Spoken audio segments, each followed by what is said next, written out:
All right, what's going on, people? We are back with episode number 24, Conscious Approach podcast. JV Wins here, Dave De Niro G here. We thought we'd talk about Kanye West comments that he made. I think this is about maybe a week ago, 10 days ago, maybe about a couple weeks ago. Kanye took to social media to express a couple observations that he had been making about the music industry and how he likened certain aspects of the music industry to modern day slavery. And he made several comments that struck me as very thought provoking. So I thought we'd spend some time on a video, talking about it on a video. Now, one of the things about Kanye that kind of bothers me with people's reaction to Kanye is, and Kanye isn't the only person with whom people give this sort of treatment to, but he's one of those people, is that when he says something, because he has made statements in the past that people may have an issue with or disagree with, they aren't assessing the substance of the message that he is making in that moment. You see what I'm saying? So he'll say something, and instead of assessing what he is saying, they'll say, oh, we shouldn't listen to this guy because he said slavery was a choice. Okay, so you might not agree with that point, right?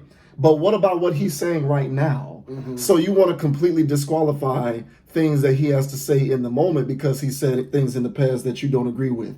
It's a dysfunctional, illogical form of thinking, and it's lazy logic. It's intellectually lazy, and it's something that we as people, specifically Black people, do time and time again, far too often. But as it pertains to what Kanye said this time around, there's some sense to it.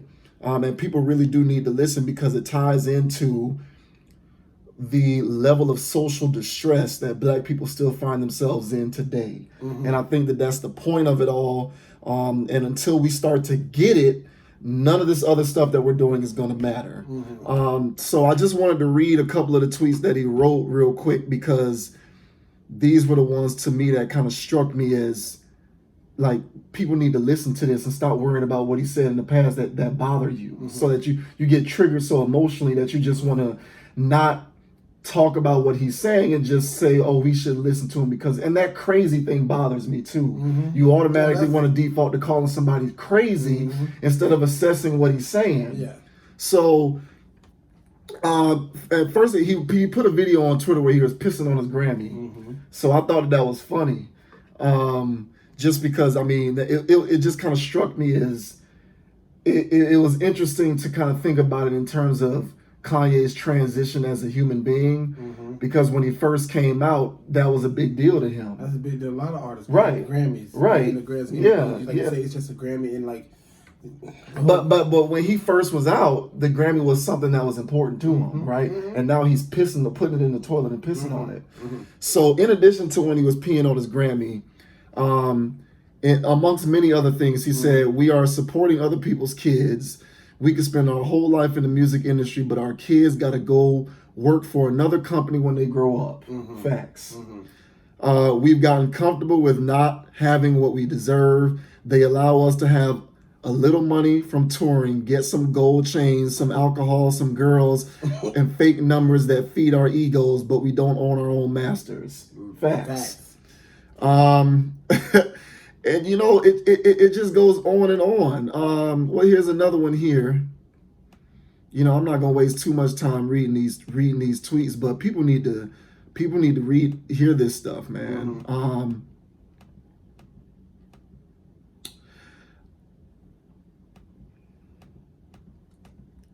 Here we go.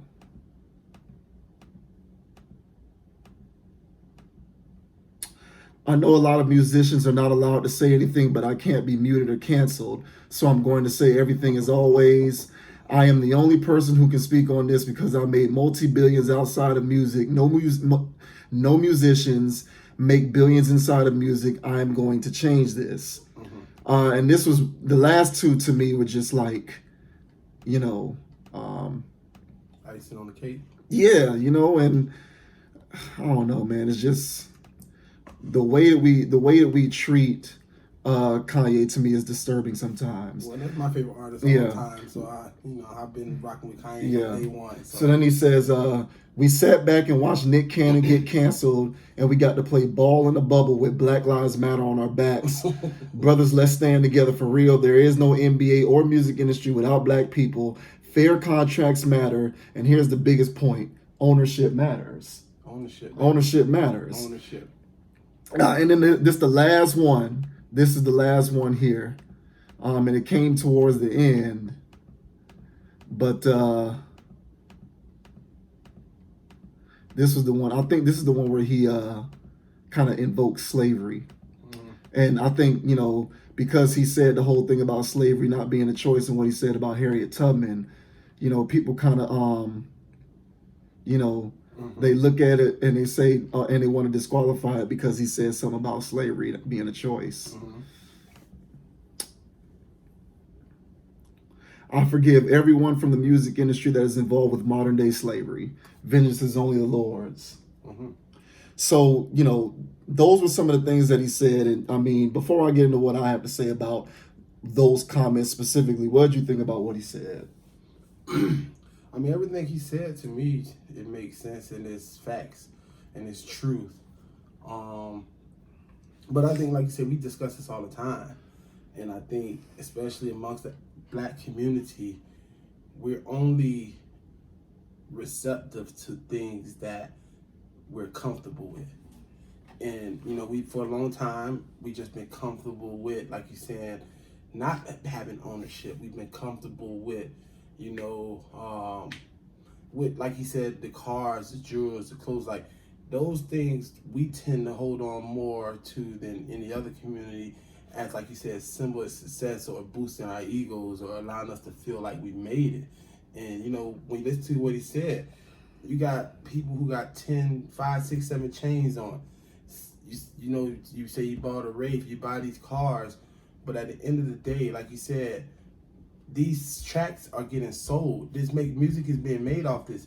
And you are the artist. At the end of the day, you're going into the studio, you're creating these tracks, you're creating this value, but you don't own it. That's unbelievable. So it's hard, and I be thinking about this all the time because, as you know, I'm a big fan of music, and like I said, my perspective on the music industry has been changed. That's why I haven't been making music like I want, because I'm in the mindset of owning, and I believe that you got to create leverage. And that's what Kanye's saying. Now, Kanye, obviously, he's not.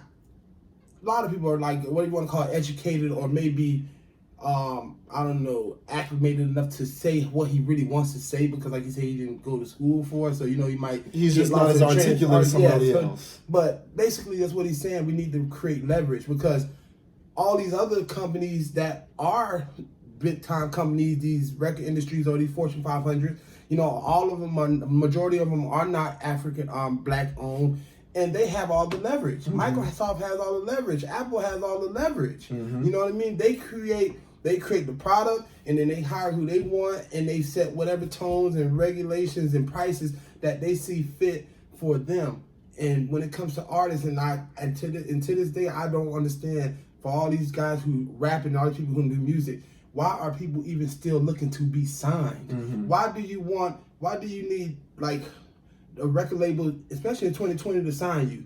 What are they going to do that you can't do for yourself? Like if you got a studio in your house, you can literally record and put it out there. You don't need, and I guess it comes with the money part of it. Yeah. But then that ties you into a slave, like you say, because they give you an advance, but then that advance be so tied into getting their money back, you don't really see nothing. I mean, I think they get a couple cents off the the percentage of it compared to the money that the music generates is a joke. And that ties into even with LeBron. LeBron gets 30 million for maybe one season, right? Right. Bro, LeBron James is $1 billion entity around the world. You know how much money's being made? What is $30 million when his name is making billions? Yeah.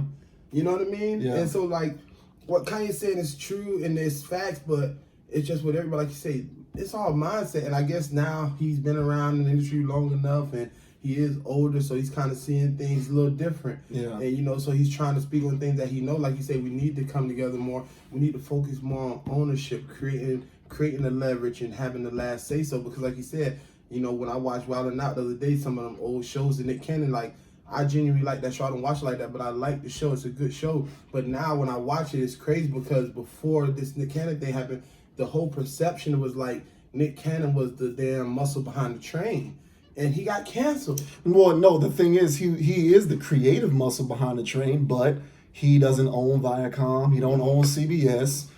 The owners, the proprietors of those entities own it, and so they are going to retain the majority of the fruits of his labor financially. Yes, and I think one of the biggest concerns, I guess, would be for me because everybody has their own perception, but like, and I think what Kanye touching on, man, one of the main things is unfortunate that a lot of people do look for the car, clothes, and jewelry to like you say, satisfy, to symbolize like success. And Yeah. and like a lot of people want to rap because they want to get in a music video and like you say, have all this jewelry on and just look, I don't know, like I guess look successul. Yeah. You know what I mean? But at the end of the day, like it's just a gold chain, man. It's a chain. And so like I would like to see more artists. I think more artists are finding with like even with NBA YoungBoy, I think he was trying to go independent, but the label, what they told him no. You know what I'm saying? Well, that was on him. But see, so here's a if you can answer this question quickly, because a lot of people, because I know how a lot of people think, and we are on the side of trying to bring awareness to ourselves who are out in the field and in the streets trying to make things happen, to say you need to shift your mindset because this is actually on you. And then you have people on the other side who are saying, well, the reason why you have rappers signing deals and all of this kind of stuff is because we ain't never had nothing, racism, slavery, and blah, blah, blah. So it's not really our fault. We've been conditioned to have to be put in that boat. So what do you say to the people who want to, play the racism card? And I'm not trying to belittle the history of like the systematic mechanisms that have sort of contributed to why Black people are largely disenfranchised, but I do think that at a certain point it becomes incumbent upon you to change that because you can't do anything about the history. And this world America is going to continue to be what America has been. It's not going to stop. You can't legislate any of this stuff out, in my opinion. So that's why I kind of say you need to shift the mentality to focus on more things that are going to help free you from the shackles like ownership. But you got a lot of people who still want to say it's not about us. You trying to put it on us unfairly, and you being one of those sellouts who, because it's all about racism and y'all want to point the finger at Black people. Because I know that there is an element here of that going on. And to me, I don't agree with it, but before I say what I gotta say, what did you have to say about that? I mean, like you say, the element of racism, as we can see, is always going to be here. You know what I'm saying? So there's always that part of, because you're Black or because like you come from here, that's all we know, that's all we see. But like, I mean, bro, it just boils down to a choice, right? It boils down to everybody has a choice. And like you say, do we choose to keep on harping on racism?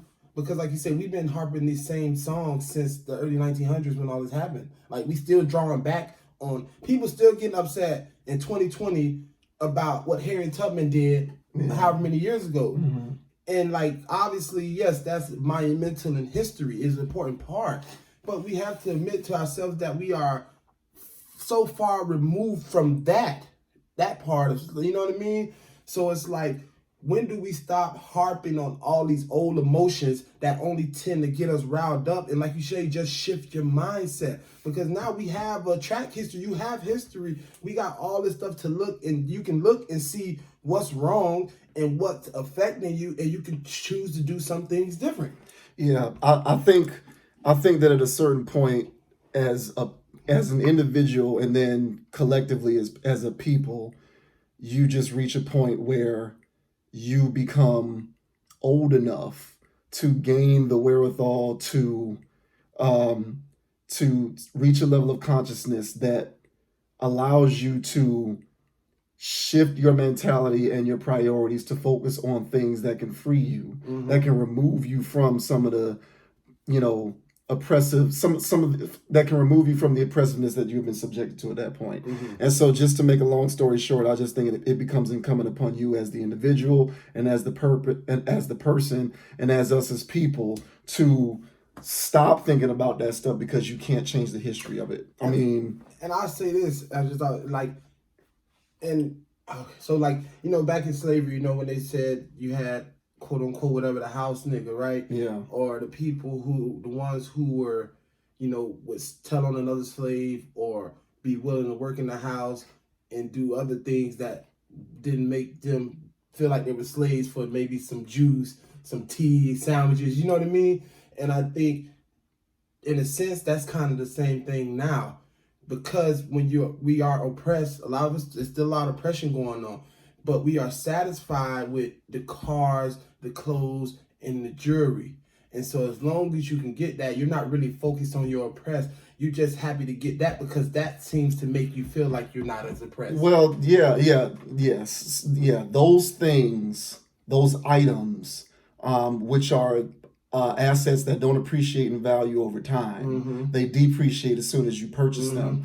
They give you a sense of accomplishment to make you feel like you are removed from oppressiveness because you were able to have these items in your possession. That's a form of social conditioning. But I think the thing with Kanye, and we talked about this when we did the coronavirus video, where we said that if anything else, coronavirus can allow us the time to figure out what are things, and this transcended race, right? This was everybody, but it was especially important for Black and brown people, in my opinion, because Black and brown people historically are the most disenfranchised groups in this country. So the period of time, quarantine and all that, when everything was shut down, we were talking about the importance of using that time to figure out ways that you can leverage certain latent skills and knowledge that you have,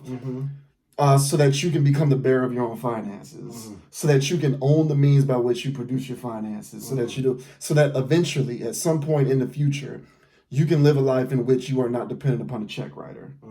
And I think what's so interesting to me is Kanye West is a multi-millionaire hundreds of times over. Yeah, he's been hundreds of times over. So it struck me as amazing that somebody who is that financially free, maybe not mentally free, but it struck me as amazing that somebody who is that financially free is on Twitter invoking the use of the word slavery.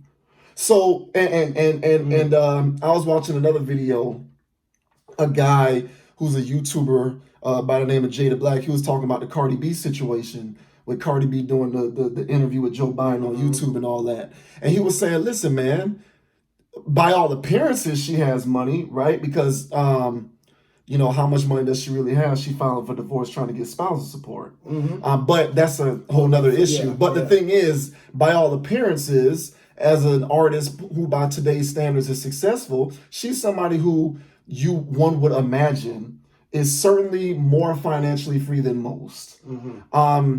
And yet here she is parading on YouTube as ignorant as she can possibly be, as the puppet, giving an interview with Joe Biden because these left-wing politicians who are not for you know that we respond to hip-hop so much that we can just parade somebody like Cardi B in front of the camera to get people paying attention to vote. And the idea that he was trying to get across was, listen, Cardi B may be financially free, but she is nothing more than a $50 million slave.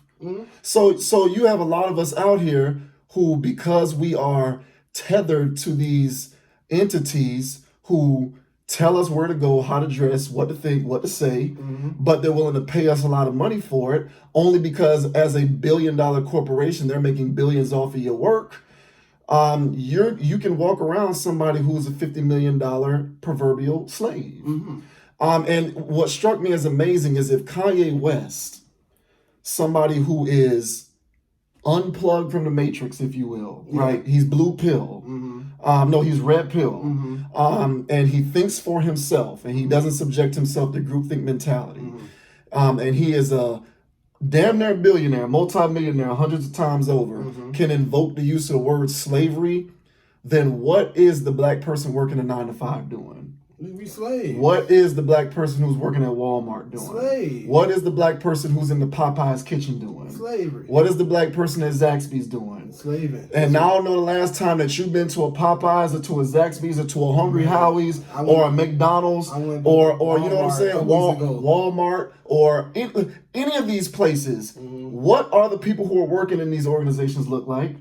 They're mostly black. Yes. For the most part. Yes. So you have a lot of us in 2020 walking around modern day, depending on the check writer, being slaves, subjecting ourselves to voluntary redundancy. And I think that Kanye's comments are very important because whether you agree with what he has said in the past or not, you find what he said in the past controversial.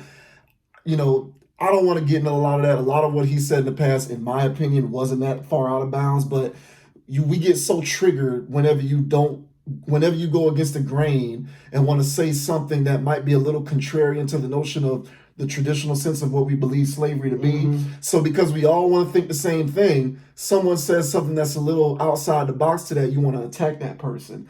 I've never been on that. I just kind of listen to what he says and just take it at face value. How much validity is there to what he's saying? I can't put myself back in that time 100 years ago, but it doesn't sound all that crazy what he's saying.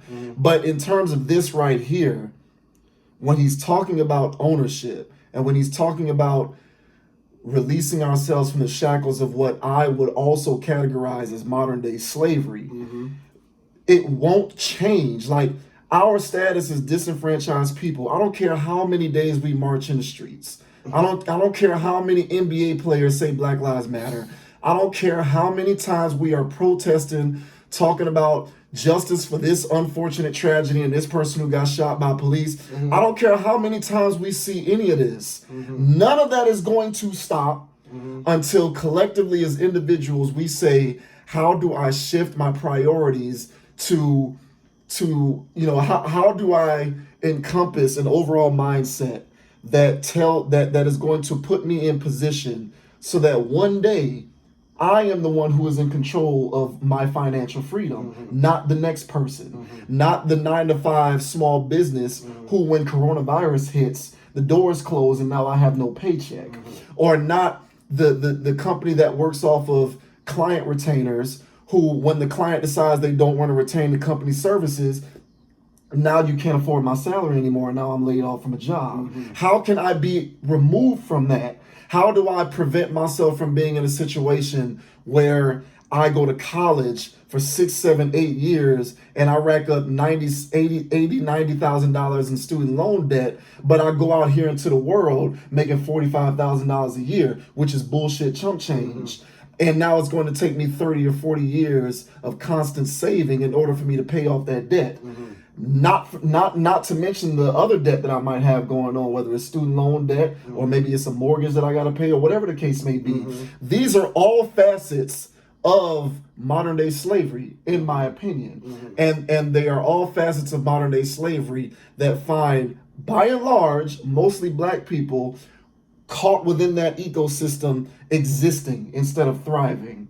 And I think that the way that you begin to thrive instead of existing, even though it may take a long time, is shifting the mentality to have more of an ownership mentality. And that was I think that is something that we got to take away from what Kanye is saying, that no one seemed to be paying attention to, because everyone in this social media addicted culture that we're in just wants to create memes and criticize him for comments that he's made in the past that you might not agree with. And I mean, you just look around. We say this all the time. How many people do you know personally that own successful business? How many people did you grow up around that were business owners? I'm talking about from the ground up. I'm not saying somebody who maybe got trust fund, or I'm saying somebody who built it from the ground up, right? Sacrifice, and it's not common, especially amongst the black community. That's 100% correct. And you know, I think it's common amongst the community of people who do that, but the majority of the population who has no concept of that is very much uncommon. And one thing I realized too, because we always say this, and I always say this, like, when you hear like the older generations or the people who before us are we slash millennials in the mix halfway, Right, but the yeah. older, we always hear say, oh, this generation's lost. This generation has no guidance. And I always hear people say this about this upcoming generation. But like you said, when people just realize and be real with themselves and understand, it's all the byproduct of what came before us. So as much as we love our parents, cousins, uncles, brothers, friends, neighbors, we got a lot of that came from them because, my mom's 60, so they were dealing with that stuff a little bit more. So you know what I mean? So like they didn't have the opportunity like we have to be on it, and they didn't have. What are you referring to when you talk about what came before? Like I'm saying, like, okay, so when my mom was growing up, she was actually still experiencing segregation. Oh, okay, and things like that. I got you. And so opportunity wasn't as prevalent as it is now. And that's one thing I see a lot of people seem to get confused. We seem to keep harping back and making it seem like, yes, there's racism, but nobody's going to tell me that my opportunity is not greater than Harriet Tubman's opportunity was. It's just not true. Yeah. It's not true. And so, but like you said, because product of your environment, how we raise, grow, we seen it. We got the uncles and cousins who like grandma who was always praying, and you seen her work a minimum wage job for 30 years and retired with Social Security because she wasn't able to probably get as educated back then. You know what I mean? That's why when you had these George Washington Carvers and all these guys who were the anomaly back then, they went out of their way to become educated and become successful. So, but now, like I said, we have opportunity, but we so conditioned and it's so deeply enrooted, not just from me, but like from our daily lives, the people that we interact with. And I always say this is amazing, like when we talk about music, how people say, like, I find it more intriguing now that like when you listen to Lil Baby, and you know me, I love music. Everybody see on my Instagram, like I listen to rap. I would never give that up. I'm a true fan of rap music. I love the art. But I know how to decipher from it and not affect. But like, when we listen to Lil Baby, who's obviously, above the social economical level of most black people where he's come from, he yet still raps about the people that raps about the life that people still live in. Yeah. So yet you're still invoking us with that same rhetoric, though your kids in a private school, though you are living in a gated community. You know what I mean? So it's like you're above the poverty line now, but yet in your music you're still rapping like you're in the poverty line instead of putting giving game and helping people understand what can they do different. You just encourage people to say, okay, I comfort, and I get it because you want to relate, but like people tend to think that, okay, then Lil Baby did it or he still, and it's just like you say, it's all slavery, and that's all preaching to the record labels, because the record labels make money off of tracks that they know going out, and what are these and I don't care, nobody said music is messages, what is being said, and if you don't believe it, just look at WAP. You see all these girls now on TikTok, like it is what it is. It's music. Yeah. So we all connect to it deeper than we tend to admit, and it's like, so it's just so crazy. You know what I mean, that we really take for granted the opportunity that we have. And like you said, it's easy for us to go out to the club together. It's easy for you to pull up and go to your homeboy house and smoke. It's easy to go hang with girls, do all this stuff. But we never can get together. People not getting together saying, yo, let's try to form a conglomerate on a small business. You know what I mean? Let's take you only got 500 in savings. I got 500 in savings. Let's take that 1,500 and try to create something that we can own. Yeah. And so it seems like we get together for the party. We love to get together to party, but nobody wants to get together and grind. Nobody wants to get together and do the dirty work. Right. And that's the mentality shift that I'm talking about. So I think that in order for those things to start happening, it doesn't begin until that becomes something that is on the forefront of your mind. But the thing is, one thing too, and that this was happening with Kanye, and happens with a lot of people, especially in the African American community, black community. See, the problem is the the examples to create the mind shift is there, but the problem is when we see it and we hear it, as in what Kanye's doing, we shun it. You don't want to take heed to it. I'm not worried about that though. Like I am like, the thing with me is I'm going to continue to bring light to the importance of agency and ownership until the day that I die. I understand what you're saying, but listen, we've lamented often in the past about the toxic thought processes, the lazy logic. There's a lack of logic collectively amongst most black people, in my opinion. And the biggest thing is accountability. Yes, I know, and we don't want to accept the notion of that because we just believe that nothing is really our fault. And if you think that your individual life circumstance is not your responsibility to at least rectify, if you don't believe that you're in that place because it's your fault, I guarantee you a lot of those people, if you set them down, they've made choices at some point along the course of their life in the past that have dictated why they're still there.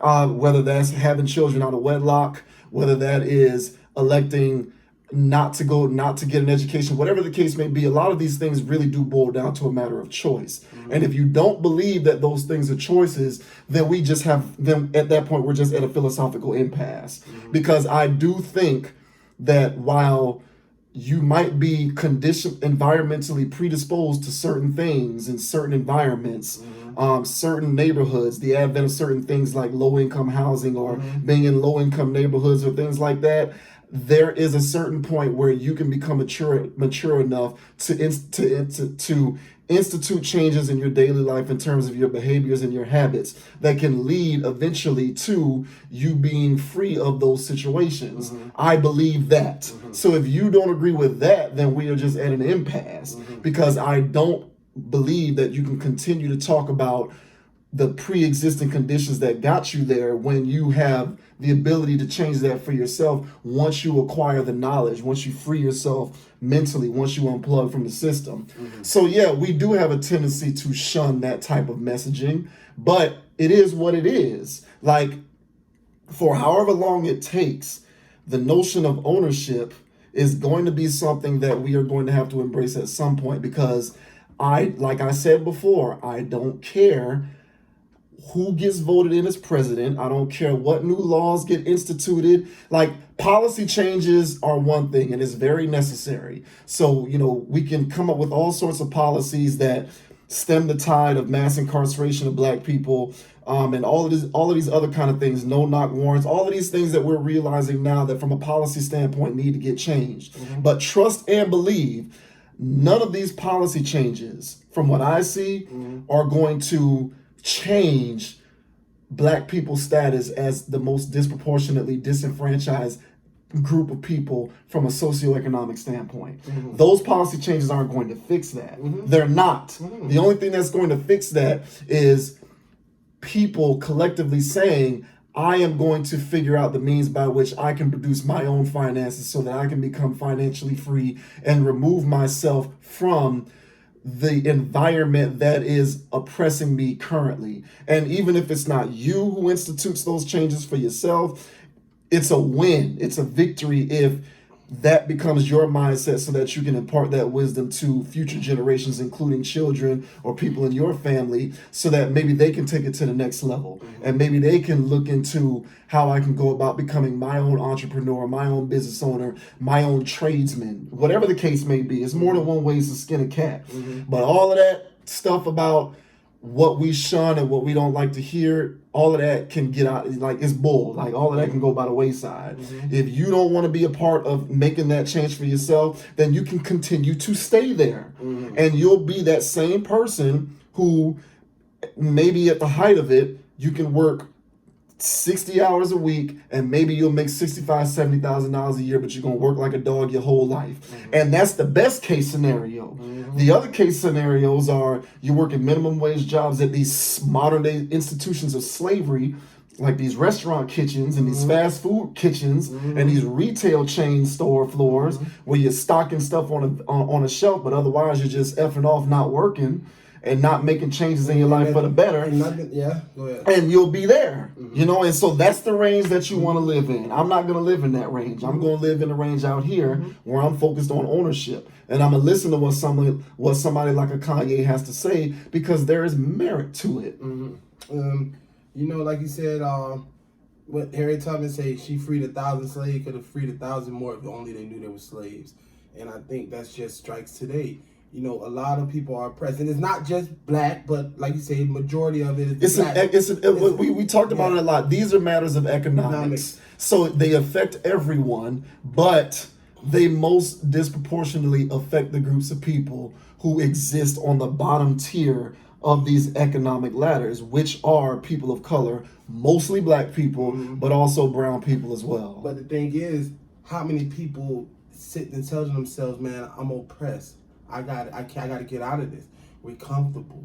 As long as we find things to make us to make it all right. So I work a 9 to 5, right? 40 hours a week, barely make it. I'm striving. I pay all my bills. I got $100 left every time I get it, right? You know what I'm saying? Right. That's slavery. Okay. Yeah. And so I take the 100 and I just say, you know what? Boy, just thankful for a job. Go buy some liquor, maybe buy some weed, smoke, drink, and then right then and there, you just convince yourself that like this is what life is. I'm not oppressed. I'm just doing the best I can. I'm just, and that's the problem. We don't know we're oppressed, because when you know you're oppressed, because it's just like, oppressed is being held back. When something doesn't feel good, and something, somebody does you wrong, when you want out. Well, see, the thing is though, I don't know. Part of me disagrees with you, because I do think that, especially, I can't speak for other groups of people, but I can speak for the community that I come from. I do believe black people know they are oppressed. That is why we walk around angry all the time. I think that, no, like if you think about, like, we talk a lot about how you run into situations often where you find black people to be less cordial towards you than other people, or things like that. I have gotten a sense, just living life, that on a day-to-day basis, we as black people tend to retain a general chip on our shoulders. So I'm not saying that outwardly we're walking around mad at the world. Well, I do think we're mad at the world. Yeah. It's like Rick Ross said, mad at the world, but you're trigger happy. So it's like, I think that we retain that general sense of a chip on our shoulder because we know that our lot in life is less than most others, and we're mad about that. But the thing is, there's something that you can do about that. So that's my thing. Are we mad at the fact that we're actually, yes, we are oppressed? Or are we mad at the fact that nobody hasn't given us what we think somebody should just handle? Both. It's both. It's absolutely 100% both. Like, I think that we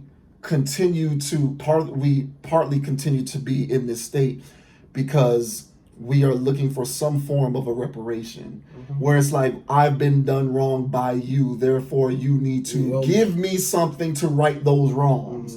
And the thing about it is, okay, you can continue to wait on that for as long as you want, but life will continue to pass you by. And that's the thing, like, we say, we've been wrong, and I guess you could say the system, the white man been wrong, but like you said, when you just real about things, you understand that, like, bro, it's not the first time you ever been wrong, and it damn sure won't be the last time we ever be wrong. Like, that's part of life. Things not gonna go your way, and like a lot of people just tend to think that shit should just fall out the sky in their lap, and like, and it's not, and I get it, you know what I mean, because like you said, we only can do what you're taught and what you see, you know what I mean. But like, if you hanging with whoop, and every day is things that's not constructive or positive, or things that's just at a standstill, and we just getting together every day playing Madden, smoking weed, going to the club, like, that's fine. But like, every day you choose to go into that crowd, that's on you. Yeah. Like, and there's nothing wrong with if those people in that crowd are not giving you something that's helping you grow, then you just gotta walk away. And if you gotta go hang with the person 3 blocks down, then that's fine. But then you get, like you say, it gets crazy because how things happen. People say you switch, or people watch us. And don't worry about that. I hear you. Yeah. I'm saying, like, that's when you gotta say don't worry about it. Even with us, we do this podcast and these episodes we put it out there. I'm not gonna sit here and act like we just get great admiration from the black community as a whole with these videos. You know what I mean? Like, some people look at us and probably say, oh, these guys just this and that, whatever they might feel. You know what I mean? Feel like there's a disconnect. But like you said, at the end of the day, it's no disconnect because, bro, we come from the same tree. Like, that's what people understand. Like, I experience racism every day. I experience racism every day. Like, I experience it still. But, like, I choose to understand, like, okay, that's something I can't change. I can't control that. But I can get up every day and I can go to work. I can go to my laptop. I can create logo designs. I can find out how to do, like, I can do things that nobody has control over. You know what I mean?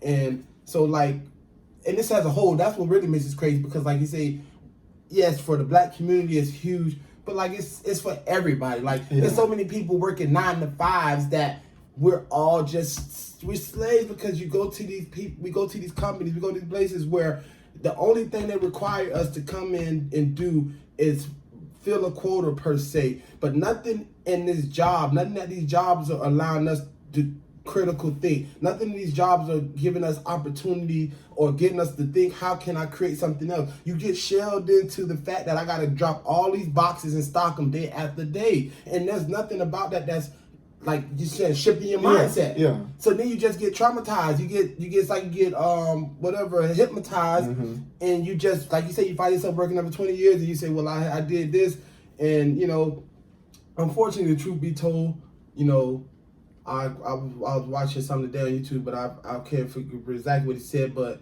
you know, unfortunately, most people operate below average, and that's just a fact. You know what I mean? That comes for all of us, and like, that's just how it is, and nobody wants to go the extra mile. Nobody wants to do what it really takes to, like you say, break out of that financial freedom because, you know, it is hard, and especially being African American, it's hard. You behind the 8 ball.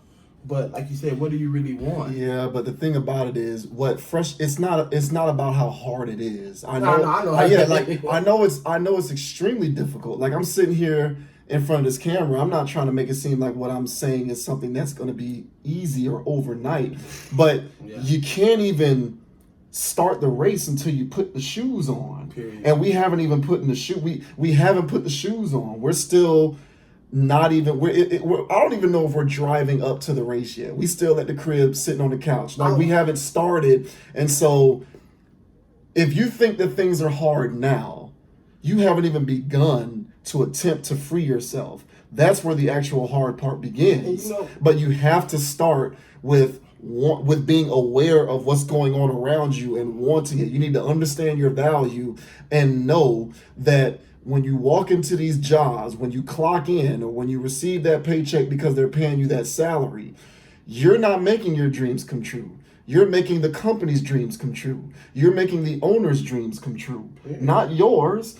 You might be contributing to something that gives you intrinsic value necessarily, but you're not doing anything that's for yourself, really. I mean, unless there's somebody who you can find in these places that you can collaborate with, and then on the side, y'all can create something that eventually grows. But like you said, there's a bell curve, and generally speaking, most people go to work and come home and go to sleep, wake up, do the same thing the next day. It's the same routine every day, and in the meantime, you're working like a dog, and you're not securing your freedom in any kind of way, in most cases. In most cases. Now, you do have some people who are smart with it, and so they'll work a job.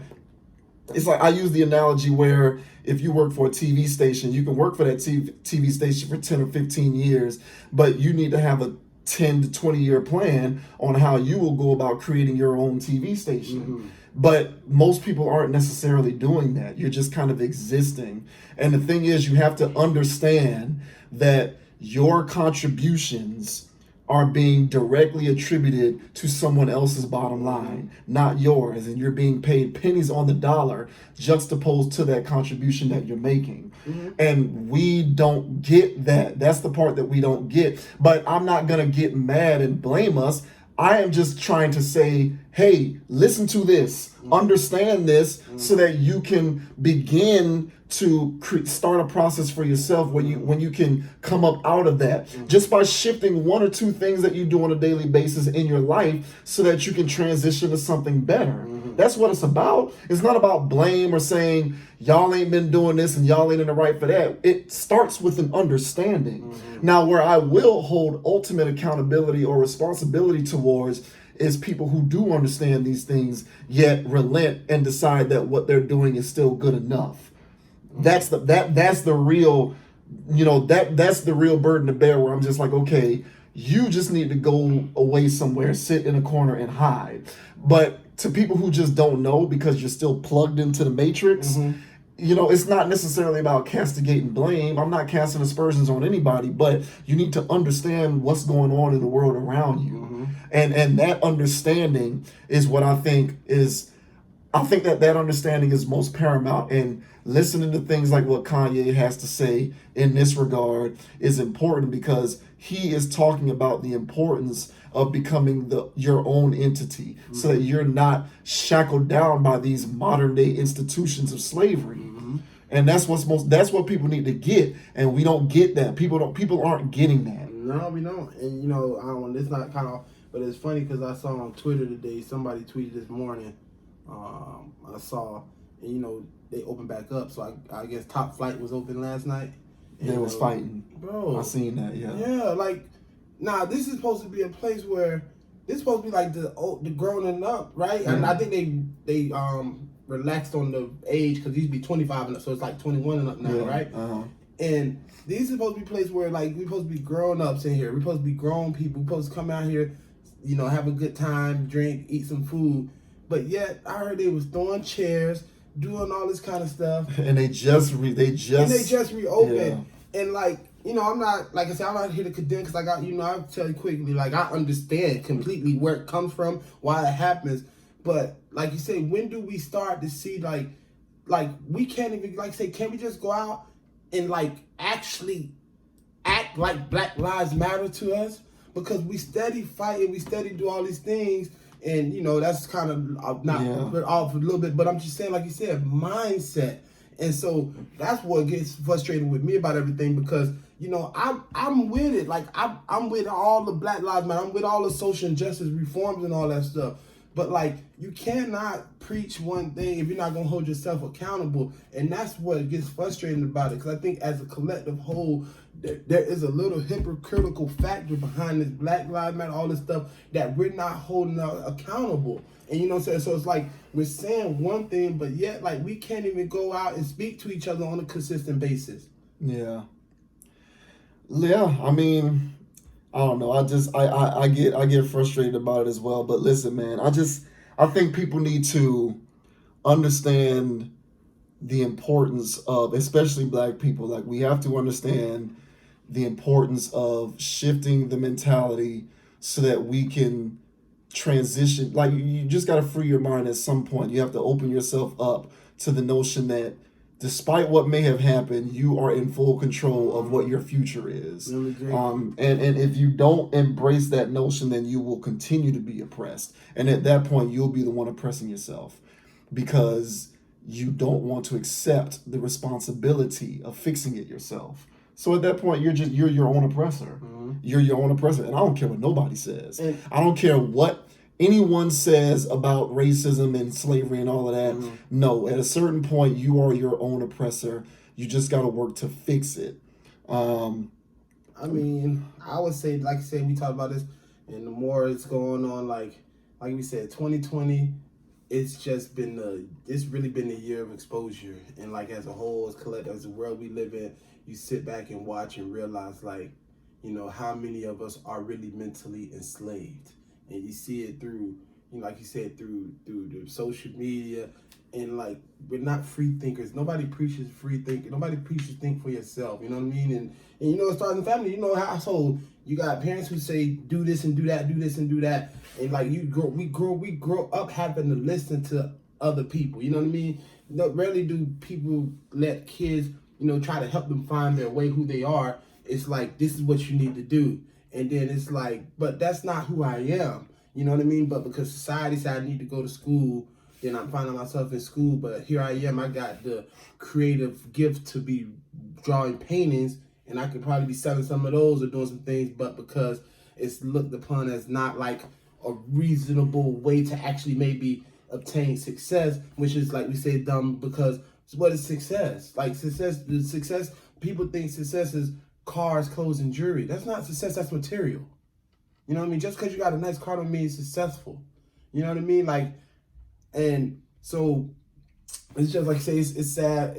I don't want to say what's sad, but it is a little frustrating because there's so many elements behind this whole situation, and we only tend to address one part. And the main part that we continue to address seems to be the emotional part. Everybody's more emotional than logical, than rational, than practical. You know what I mean? We want to continue to go out in the street and protest. I get it, but I find it, why do we have to go on the streets and protest in 2020 when you can reach way more people through social media? Well, I mean, they're doing it all, but you gotta still, people still gonna go out in the streets. Well, yeah, you gotta have them in the streets, and I'm with it. I just think, like you said, we can be putting that same energy into create something, that can really create the change that we're asking for, rather than protesting to, I think, a group of people who don't really care to change the system. And what I always say, that the people change, then the system will change. I don't even think the system will change. I think you just get out of the system so that you're not affected by it. Yeah. This one, we gonna go ahead and close it out, man. But listen, Kanye, I'll continue to be on Kanye's side with a lot of this stuff, and all y'all, melanated people who want to criticize Kanye for making poignant observations, you can just continue to stay on that side. Well, and I can only imagine what your own personal lives are like. And I can tell you this, we always say people not good listeners, but Kanye told y'all years ago, la, la, la, la, wait till I get my money, right? You can't tell him nothing. And, he really meant that. And, I'm not saying that's per se right way, because somebody should be able to tell you something, but, bro, this man has educated himself through avenues that most of us probably could never imagine or only wish to get. He's crossed barriers that, especially being a black man in America, that we take for granted because we're not used to. It's foreign to us. So we rather shun that, but we rather embrace Cardi B speaking for us on a political platform. And it doesn't make any sense. Doesn't make any sense. Well, I mean, it's just, there's certain things triggered. Cardi B ain't said slavery was a choice. Certain things that black people just get too triggered by, and they'll just turn on you forever. And so whenever you try to make it seem like slavery wasn't as bad as it actually was, you're going to get all the black collective is just simply going to turn on you. There's just no way around that. It doesn't matter what you do. And I always, bro, when I heard that comment, that was 4 years ago. I never got emotional behind that because when I heard it, I get it. And we were touching because we had to close up. I get it. People tend to take that one statement in a literal context. They tend to think that he's saying slavery was a choice, like we said, put us in shackles and take us. That's not what he's saying. He's saying that, and I say this, there's choice, bro. You always have a choice.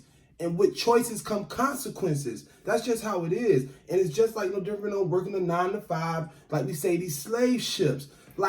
If you stay there for 15 years enslaved, yes, you chose that. You know what I mean? And I'm not saying the slaves, they were there, but like you said, the longer you chose to stay there, then you chose to be a slave. And if you chose to not be a slave, you might lose your life, but that came with it. But it's all about, what are you willing to choose? What are you willing to sacrifice? Everybody's not willing to die. And so that's what it really comes down to. Slavery is behind fear. Well, I just think that people will argue that if I have a choice between doing something and not doing something, and not doing it results in my death, then that is inherently not a choice. If I have to choose between capitulation or death, that's not an actual choice because no one wants to die. So fundamentally, that makes it not a choice. I'm just saying that's where the argument will come from. Yeah, that argument comes from, but at the end of the day, I got a choice. And I'd rather die before I let anybody put me in chains. I get you. And put whips or shackles on me. Yeah, period. Yeah. Period. Yeah. So, if that results in death, because I'd rather, Harry told me when she jumped off the bridge, she said, I'd rather die than be a slave. Period. because that's how bad it was. That's what slavery is. Atrocious. It's horrible. It's the one, like, probably the most egregious thing in history time. But before I let you continue to beat me and make me suffer, I'd rather take a chance losing my life, because it's like I'm not living anyway. That's the thing. Like, you're not living anyway. And so, and it kind of goes into the jobs. Like you say, people scared to walk away from jobs because in fear, oh, I won't be able to make my rent. And that's all in the mindset of fear. Like, not being able to pay your rent or pay your car note is only called one thing: life. You know what I'm saying? And if you make the right choices, sometimes it'd be hard, but if you make the right choices, shift your mindset, you'll get to a point where you can make them things. But don't be fear that you won't be like, bro, there's no reason to fear. There's no reason to fear. And that's my main thing. I see too many people living in fear. Too many people fear what somebody got to say. Too many people fear what somebody got to think. Too many people fear about trying to do what they want to do. And that's the main thing behind me when I think about slavery. Slavery's main thing was to invoke fear. And that fear still runs deep today. Yeah.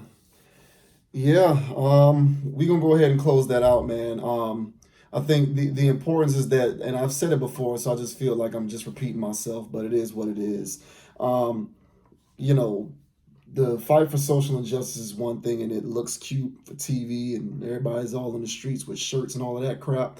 But this is an issue, and it's a matter of economics, and you're never free if you are not in control of your economic status. And so the only way that you can be in control of that, it begins with a mentality shift that sees you focusing on committing to behaviors that can help to free you at some point in your future in one form or another. But when you don't believe in shifting that mentality and you're just kind of going along with the flow, you'll stay in the same state that you're in, and no policy change is going to change that. The only thing or person who can change that is you. So it is what it is, man. But Kanye isn't crazy with what he's saying. And I think more people need to listen and pay attention to it. And until that happens, we'll continue to speak on certain things here on this platform. Right. But other than that, be sure to check out the website, as always, consciousapproach.com. You can also find us on YouTube, search Conscious Approach. You can find me on Instagram at JVWins. You can find Dave Dinero G on Instagram at 305 underscore and underscore beyond. The business PVO Apparel is online. The website pvoapparel.store, as well as on Instagram at pvo.apparel. So please be sure to check that out, man. And just try to prioritize the notion of ownership. I'm not saying that you can walk outside your door and go own a company today. That's not the point. But the point is, you have to be thinking along those lines. You got to plant the seeds so that eventually those seeds can root and then grow into something beautiful at some point in the future. Because if they don't, you'll just be living day to day, man. That's pretty much all there is to it. And I think, like you say, I think it's in China. What is it? Is it the bamboo tree, like the biggest tree in the world or something? It takes like 5 years to grow, but you literally gotta water the seed every day for 5 years. Like, if you miss, it can really mess up the process. You know what I mean? And so, like, I'm just saying that, like I said, it's not gonna happen tomorrow, but like, more important, ownership is the thing it takes time. Be patient. So, like, where you at? We not saying like you're gonna do this overnight, but man, think in long terms, because you look up and you be on the job for 5 years, but you could have been planning through them 5 years and came up with something. Yeah. That's what it is, man. It's just about thinking about it first. That's where it starts. Yeah. But yeah, don't you wasted 10 years on a job without any kind of saving or any kind of plan towards that. I don't know, man. I have a real serious problem with that. I have a problem with people's contributions, directly contributing to the dreams of somebody else's who writes a check. Wow. And there's just too many of us out here who are capitulating to that instead of working towards your own dream and employing other people to work like a dog for you so that they can help create your dream for you. Because if these people out here can do it, we can do it too. I don't give a damn what nobody says. And like we always say, man, unity is power. And I think we really need to understand that, man. Like, once we really understand that, because we don't have a real grasp of that, unity is power, man. And we got to start being more encouraging to each other, and we got to be able to take criticism and take things, even from what people say that can help us, and put it into our daily lives, and stop being so quick to feel like somebody's judging you or putting you down or trying to say you're not this or not that. People are only just trying to offer things that can help, man. And we need to be more conscious of that. Like, people are trying to help, man. Even through this platform, we're just trying to help. So you can feel how you want to feel, but at the end of the day, we're just trying to help ourselves and anybody who's listening to this. So unity is power, man.